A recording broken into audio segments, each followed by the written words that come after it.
کہ اگر خدا کے لیے منت مانگتے ہیں تو اسے پوری بھی کرنا چاہیے۔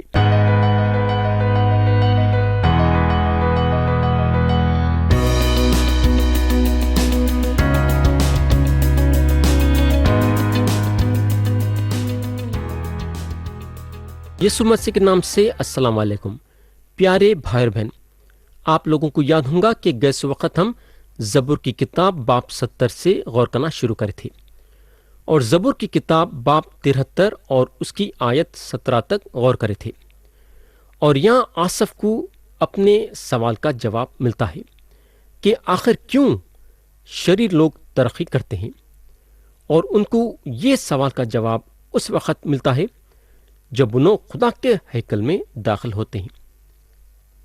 میں پھر سے آیت 17 پڑھنا چاہوں گا۔ یہاں آصف بولتے ہیں، جب تک کہ میں نے خدا کے مقدس میں جا کر ان کے انجام کو نہ سوچا۔ اور اب ہم دیکھیں گے کہ آصف کو اپنے سوال کا جواب کیا ملتا ہے جب انہوں خدا کے ہیکل میں داخل ہوتے ہیں۔ ہم پڑھیں گے آیت 18 سے 20۔ ذرا غور سے سنو، بڑے اچھے آیتیں ہیں۔ یہاں آصف بولتے ہیں، یقیناً تو ان کو پھسلنی جگہوں میں رکھتا ہے اور ہلاکت کی طرف ڈھکیل دیتا ہے۔ وہ دم بھر میں کیسے اجڑ گئے، وہ حادثوں سے بالکل فنا ہو گئے۔ جیسے جاگ اٹھانے والا خواب کو، ویسے ہی تو اے خداوند جا کر ان کی صورت کو ناچیز جانے گا۔ تو یہاں آصف کو یہ بات معلوم ہوئی کہ حالانکہ شریر یہ دنیا میں ترقی کرتے ہیں، یہ پکی بات ہے، مگر وہ صرف تھوڑے دنوں کے لیے ہے۔ کتنے دنوں کے لیے؟ صرف تھوڑے دنوں کے لیے۔ مر کے جانے کے بعد ان لوگ اپنی جائیداد ان لوگوں کے ساتھ لے کے نہیں جا سکتے، بلکہ سب یہ زمین پہ چھوڑ کے جاتے ہیں۔ آنے والے زندگی کے لیے ان کے پاس کچھ بھی نہیں۔ شریروں کی جگہ دوزخ میں ہوں گی۔ بولنے کا مطلب یہ ہے کہ آصف شریروں کے بارے میں یہ جانے کہ شریروں کے پاس کوئی امید نہیں ہے۔ تو یہاں میں زبور کی کتاب باب 73 کو ختم کرنا چاہوں گا۔ اب ہم اٹھائیں گے باب 74۔ باب 74 کا مضمون ہے، جب دشمنوں کے ذریعے سے ہیکل گندا ہوتا ہے تو چھٹکارے کے لیے پکار۔ ہم پڑھیں گے آیت 1 اور 2۔ یہاں لکھا ہوا ہے، اے خدا، تو نے ہم کو ہمیشہ کے لیے کیوں ترک کر دیا؟ تیری چراگاہ کی بھیڑوں پر تیرا خیر کیوں بھڑک رہا ہے؟ اپنی جماعت کو جسے تو نے قدیم سے خریدا ہے، جس کا تو نے فدیہ دیا تاکہ تیری میراث کا قبیلہ ہو، اور کوہ سیون کو جس پر تو نے سکنت کی ہے یاد کر۔ پیارے بھائی بہن، کافی سالوں سے اسرائیلیاں جو ہیں گناہ میں مبتلا ہو گئے تھے، اور بت پرستی ان لوگوں کے زندگی کا ایک حصہ بن گئی تھی۔ اور کیونکہ اسرائیلیاں گناہ میں مبتلا ہو گئے تھے اور بت پرستی کرنا شروع کر دی تھے، تو خدا اسرائیلیوں پہ بہت ہی غصے میں آ گیا۔ میرے بھائی، خدا بت پرستی نہیں سہ سکتا۔ ایک زندہ اور سچے خدا کو جاننے کے بعد بت پرستی کرنا خدا نہیں پسند کر سکتا۔ خدا چاہتا ہے کہ صرف اس کچھ جو ہے دیکھنا اور اس کی عبادت کرنا۔ خدا جو ہے کئی برسوں تک اسرائیلیوں کے ساتھ صبر سے پیش آیا، یہ شک کی بات نہیں ہے، مگر خدا کی بھی میرے بھائی صبر کی ایک حد ہوتی ہے نا؟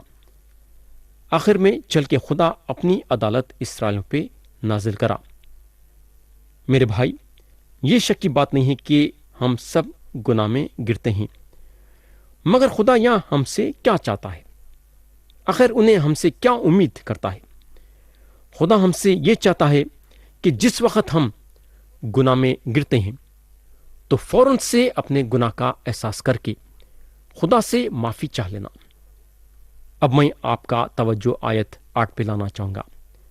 یہاں آصف بولتے ہیں، انہوں نے اپنے دل میں کہا ہے، ہم ان کو بالکل ویران کر ڈالیں، انہوں نے اس ملک میں خدا کے سب عبادت خانوں کو جلا دیا ہے۔ پیارے بھائی بہن، جب اسرائیلیوں کے دشمن اسرائیلیوں کو ہرا دیے تو ان لوگوں جو ہے یروشلم کو برباد کر دیے تاکہ ہر ایک خدا پرست کو مٹا دیے ویسا، یعنی کہ ان لوگوں چاہ رہے تھے کہ خدا کا نام و نشان نہیں رہنا۔ پیارے بھائی بہن، چاہے کچھ بھی ہو جاؤ، لوگ خدا کے موجودگی کو اس سے محبت رکھنے والوں کے دلوں میں سے نہیں مٹا سکتے۔ عبادت خانے توڑ دیں گے، پکی بات ہے، کتابوں میں سے خدا کے نام کو مٹا دیں گے، مگر خدا کے موجودگی کو کبھی بھی نہیں مٹا سکتے۔ اب میں آپ کا توجہ آیت 10 سے 18 پہ لانا چاہوں گا۔ یہاں آصف بولتے ہیں، اے خدا، مخالف کب تک تانا زنی کرتا رہے گا؟ کیا دشمن ہمیشہ تیرے نام پر کفر بکتا رہے گا؟ تو اپنا ہاتھ کیوں روکتا ہے؟ اپنا دہنا ہاتھ بغل سے نکال اور فنا کر۔ خدا قدیم سے میرا بادشاہ ہے جو زمین پر نجات بخشتا ہے۔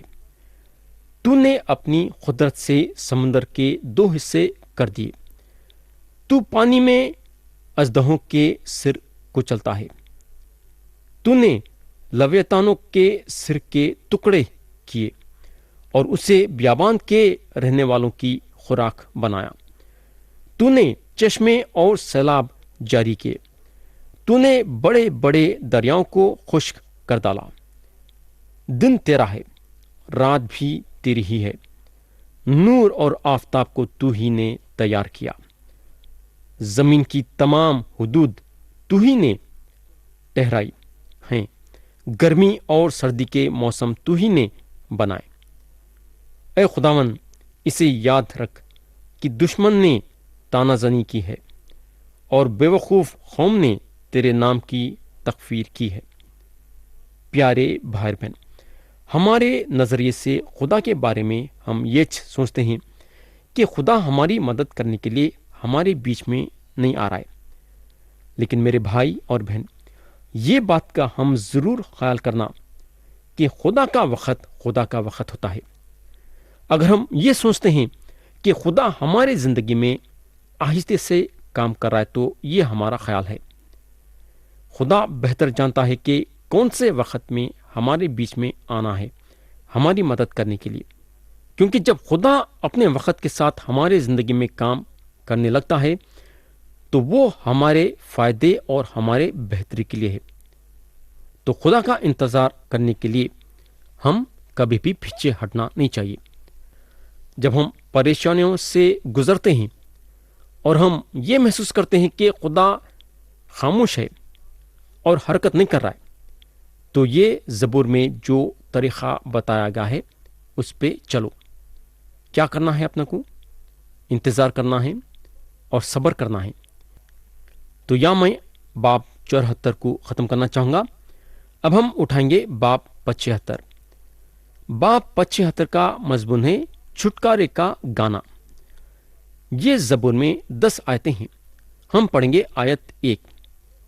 یہاں لکھا ہوا ہے، اے خدا، ہم تیرا شکر کرتے ہیں، ہم تیرا شکر کرتے ہیں کیونکہ تیرا نام نزدیک ہے، لوگ تیرے عجیب کاموں کا ذکر کرتے ہیں۔ پیارے بھائی اور بہن، اگر ہم دیکھیں گے تو آگے چل کے یعنی کہ آخری میں چل کے خدا اپنے نام کو رکھیں گا اور اپنے نام کی حفاظت کریں گا۔ تو میرے بھائی اور بہن، کتنی زبردست جلالی سچائی ہے جو یہ زبور میں ہمارے سامنے رکھی گئی ہے۔ آیت 2 پڑھیں گے، جب میرا معین وقت آئے گا تو میں راستی سے عدالت کروں گا۔ اس کا مطلب یہ ہے کہ جب خداوند یسوع مسیح آئیں گے تو ان کا وہ وقت مقرر کیا گیا ہے اور وہ وقت پہ انہوں برابر آئیں گے۔ خدا جو وقت یسوع مسیح کے لیے مقرر کر دیا ہے وہ وقت پہ انہوں آئیں گے۔ آیت 6 پڑھیں گے، کیونکہ سرفرازی نہ تو مشرق سے، نہ مغرب سے اور نہ جنوب سے آتی ہے۔ تو میرے بھائی اور بہن، آخر مدد ہم کو کہاں سے آ سکتی ہے؟ مشرق سے ہم کو مدد نہیں آ سکتی، یا مغرب سے ہم کو مدد نہیں آ سکتی، یا جنوب سے ہم کو مدد نہیں آ سکتی۔ اور اگر ہم دیکھیں گے تو شمال کا نام یہاں نہیں لیا گیا ہے، کیونکہ شمال کے طرف سے دشمن آنے والا ہے۔ کہیں سے بھی ہم کو مدد نہیں آ سکتی، نہ کہیں سے بھی ہم کو مدد کی امید آ سکتی ہے۔ ہم کو مدد صرف خدا کے طرف سے مل سکتی ہے، صرف خدا اس کے لوگوں کو چھڑا سکتا ہے۔ تو یہاں میں باب 75 کو ختم کرنا چاہوں گا، اور اب ہم اٹھائیں گے باب 76، اور باب 76 کا مضمون ہے مسیحا کے سلطنت کے بارے میں نبوت۔ ہم پڑھیں گے آیت 1 اور 2۔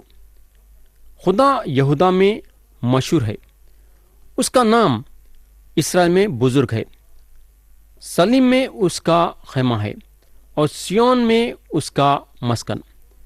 تو یہ آیت خدا کے مشہور ہونے کے بارے میں بات کرتی ہے، اور اس کا نام اسرائیل میں بزرگ ہے۔ بزرگ ہونے کا مطلب ہے خدا کے نام کی عزت ہونا۔ آیت 3 پڑھیں گے، وہاں اس نے برحق کے کمان کو اور ڈھال اور تلوار اور سامان جنگ کو توڑ ڈالا سلا۔ مسیح یہ زمین پہ نہیں آئے تک لوگ ایک دوسرے کے ساتھ لڑتے رہیں گے، اور تلوار چلتی رہیں گی، اور لڑائی جھگڑے چلتے رہیں گے۔ آیت 4 پڑھیں گے، تو جلالی ہے اور شکار کے پہاڑوں سے شاندار ہے۔ تو یہاں جب یہ لفظ شکار کے پہاڑوں کے بارے میں بتایا گیا ہے، وہ یروشلم میں یعنی کہ یروشلم پہ اشارہ کرتا ہے۔ اگر ہم یروشلم کے شہر پہ غور کریں گے تو کئی مرتبہ یروشلم پہ دشمنوں کا حملہ ہوا، اور کئی مرتبہ یروشلم دشمنوں کے قبضے میں آ گیا۔ اور یہ شک کی بات نہیں ہے کہ ہمارے خداوند یسوع مسیح وہ لوگوں کی عدالت کریں گے جو غرور سے بھرے ہوئے ہیں، اور وہ لوگوں پہ اپنی عدالت نازل کریں گے جو یروشلم کے خلاف کھڑے ہوئے۔ آیت 5 پڑھیں گے، مضبوط دل لٹ گئے، وہ گہری نیند میں پڑے ہیں، اور زبردست لوگوں میں سے کسی کا ہاتھ کام نہ آیا۔ تو یہاں کلام میں لکھا ہوا ہے وہ گہری نیند میں پڑے ہیں۔ یہ ایک دلچسپی کی بات ہے۔ ہم ایسا کیسا کر سکتے ہیں کہ نیند میں پڑے رہنا؟ نیند میں پڑے ہوئے رہنے کا مطلب یہ ہے کہ ساری دنیا شریروں کے قبضے میں ہے۔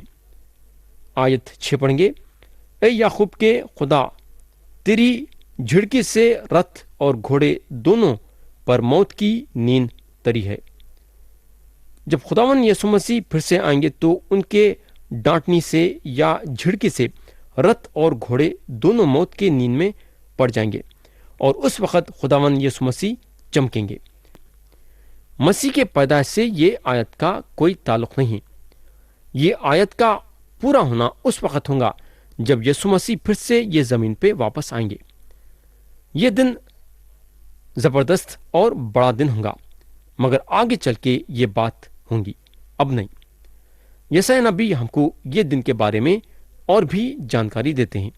انہوں باب 4 اور آیت 5 میں بولتے ہیں، تب خداوند پھر کوہ سیون کے ہر ایک مکان پر اور اس کی مجلس گاہوں پر دن کو بادل اور دھوئیں اور رات کو روشن شعلہ پیدا کرے گا۔ تمام جلال پر ایک سایبان ہوگا۔ تو جو جلال وہاں رہیں گا وہ مسیحی کی شخصیت رہیں گی۔ ہمارے خداوند کا وہ دن آئیں گا جہاں ہمارے خداوند جو ہیں بتلا لیں گے۔ آیت 7 سے 9 پڑھیں گے، فقط تجھی سے ڈرنا چاہیے، اور تیرے خیر کے وقت کون تیرے حضور کھڑا رہ سکتا ہے؟ تو نے آسمان پر سے فیصلہ سنایا، زمین ڈر کر چپ ہو گئی جب خدا عدالت کرنے کو اٹھا، تاکہ زمین کے سب حلیموں کو بچا لے۔ سلا۔ جب یسوع مسیح پھر سے واپس آئیں گے تو سارے چیزیں ان کے قدموں کے نیچے ڈالی جائیں گی۔ آیت 10 پڑھیں گے، بے شک انسان کا غضب تیری ستائش کا باعث ہوگا، اور تو غضب کے باقیے سے کمر بستہ ہوگا۔ پیارے بھائی بہن، خدا جو ہے انسان کو ایک حد تک چھوڑتا ہے۔ آیت 11 پڑھیں گے، خداوند اپنے خدا کے لیے منت مانو اور پوری کرو، اور جو اس کے گرد ہیں وہ اسی کے لیے